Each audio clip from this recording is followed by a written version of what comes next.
Të gjithë këta janë hajdut, po kryeja hajduti është Edi Rama.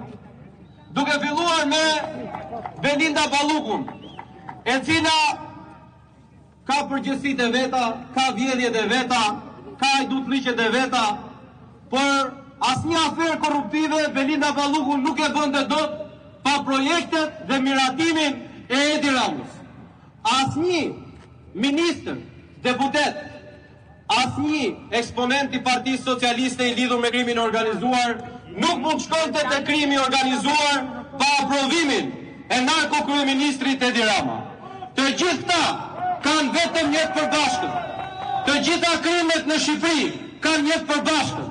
Të gjitha vjedhjet në Shqipëri kanë një të përbashkët. Ajo e përbashkët është Edi Rama.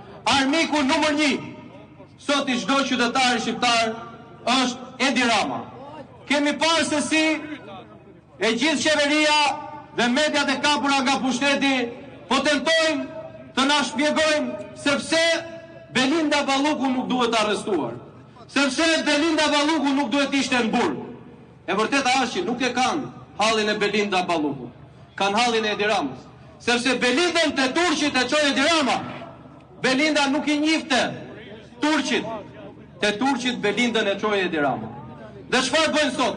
Sulmojnë këtë qendres, sulmojnë gjithë secilin nga ju.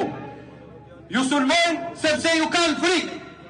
Ju sulmojnë sepse e dinë që ajo që ju përfaqësoni është diçka që ata s'mund ta përfaqësojnë kurrë, sepse ju përfaqësoni të vërtetën, qendresën që sot bëhet këtu dhe në çdo cent të Shqipërisë po bëhet nga qytetarë dëshëm.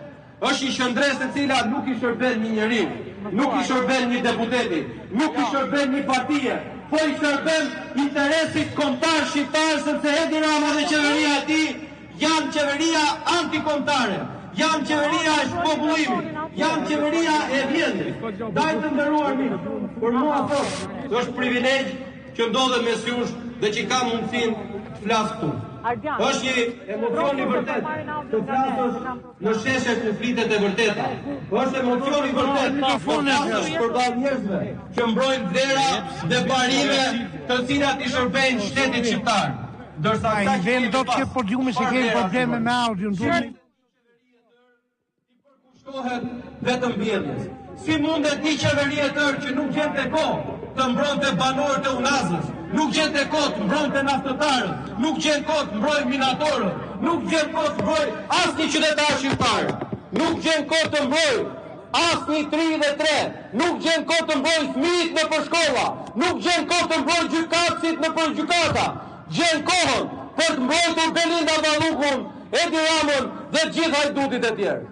Sot, më shumë se kur, nderuar miq, jeta e çdo qytetari shqiptar është në rrezik. Shikoni çfarë ndodhi në aeroport. Në 2 javë 3 atentate. Në 2 javë pam atentate mafioze, siç thonë këto që shikohen nëpër filma. Problemi është që në Shqipëri nuk po i shikojmë nëpër filma atentate, po i shohim me të vërtetë. Qytetarët shqiptar jeta e tyre është në rrezik për shkak të atentateve mafioze të kësaj qeverie.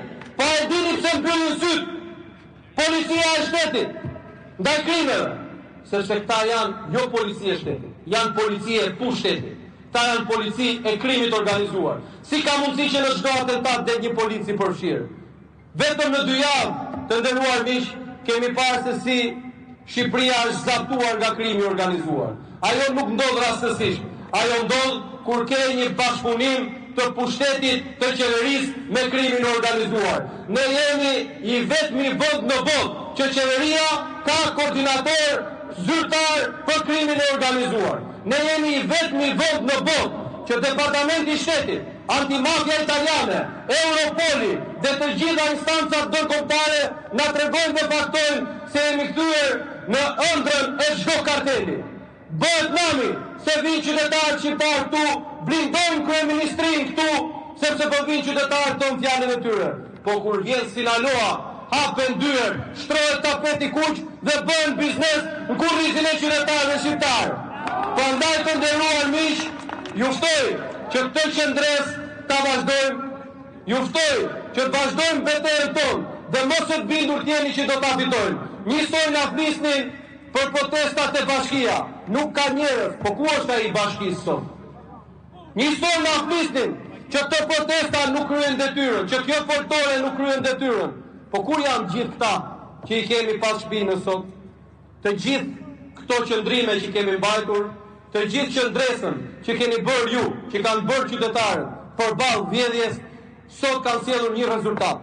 Nuk është më vetëm Shqipëria, po e gjithë bota e di që Edi Rama është narko kryeministër, e gjithë bota e di që Edi Rama duhet larguar, por na takon ne ta largojmë dhe jemi ne të cilët bashkë me opozitën krye dhe çdo qytetar